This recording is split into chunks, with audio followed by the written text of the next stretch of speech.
Propriété par récurrence, exercice 11, conjecture et démonstration de soit Vn, la suite définie par V0 égale à 1, et pour tout n appartenant à n, on a une relation de récurrence. Vn plus 1 est égal à Vn divisé par Vn plus loin plus 1. Calculer les premiers termes de la suite Vn et conjecturer une forme explicite pour Vn. Voyons voir. Donc V0, on me le donne, c'est 1. V0 égale à 1. V1, c'est V0 divisé par V0 plus loin plus 1. Pourquoi qu'on s'embrouille avec les indices. V0 c'est 1 sur 1 plus 1 qui me donne 1 demi. Bon. V2 c'est égal à V1 sur V1 plus loin plus 1, soit 1 demi divisé par 1 demi plus 1. On s'amuse un peu avec les fractions. 1 demi, le tout sur 3 demi, soit 1 demi, donc divisé, c'est multiplié par l'inverse. On s'amuse, comme j'ai dit, qui me donne 1 tiers. Poursuivons, même si on commence à comprendre le mécanisme. V3 est égal à, ça nous permet de travailler les fractions en plus, V2 sur V2 plus loin plus 1, soit 1 tiers sur 1 tiers plus 1, soit 1 tiers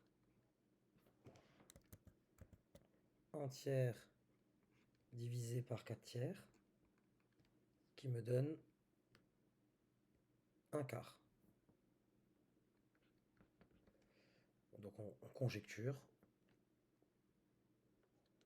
pour tout n, conjecture hein, appartenant à n, on conjecture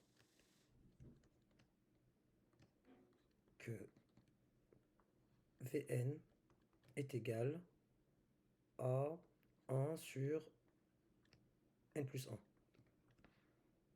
Alors, là ça fonctionne. 1 sur 0 plus 1. 1 demi, c'est 1. 1 plus 1. Voilà, on l'a ici d'ailleurs. Ici, le 1 tiers, vous voyez l'indice ici, c'est 2. 1 tiers, c'est tout simplement 1 sur 2 plus 1. Etc. etc. Bon, voilà notre conjecture. Au rang 0, donc vous remarquerez qu'on l'a déjà montré. Mais bon, on va considérer qu'on l'a déjà montré. Donc l'initialisation, elle est déjà faite. Parce qu'on a bien montré que V0, qui est égal à 1, s'écrit bien sous la forme de 1 sur 0 plus 1. Passons directement à l'hérédité avec, voici notre Pn, notre proposition qui dépend du rang n, qui dépend de ce rang n fixé, donc soit n fixé, rédigeons-le d'abord, soit n appartenant fixé au naturel fixé, tel que Pn est vrai, tel que Pn est vrai. Donc, je considère de point que Vn est égal à 1 sur n plus 1. Or, Vn plus 1, Vn plus 1, on sait que c'est égal à Vn sur Vn plus loin 1. Mais j'avais posé comme hypothèse de récurrence, donc, que Pn était vrai pour ce n fixé. Donc Vn, par hypothèse de récurrence, vaut cette quantité, et c'est la même chose pour celle-ci. Ce qui me permet d'écrire par hypothèse de récurrence, donc par HR, mon hypothèse de récurrence, j'aurai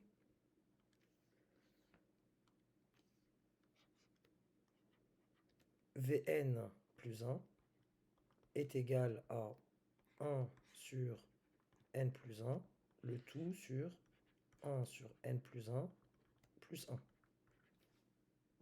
Ce qui me donne Vn plus 1 égale à 1 sur n plus 1 divisé par n plus 2 sur n plus 1, qui est égal à 1 sur n plus 2.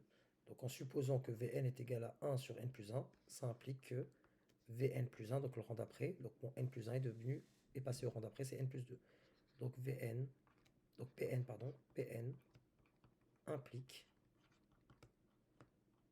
Pn plus 1.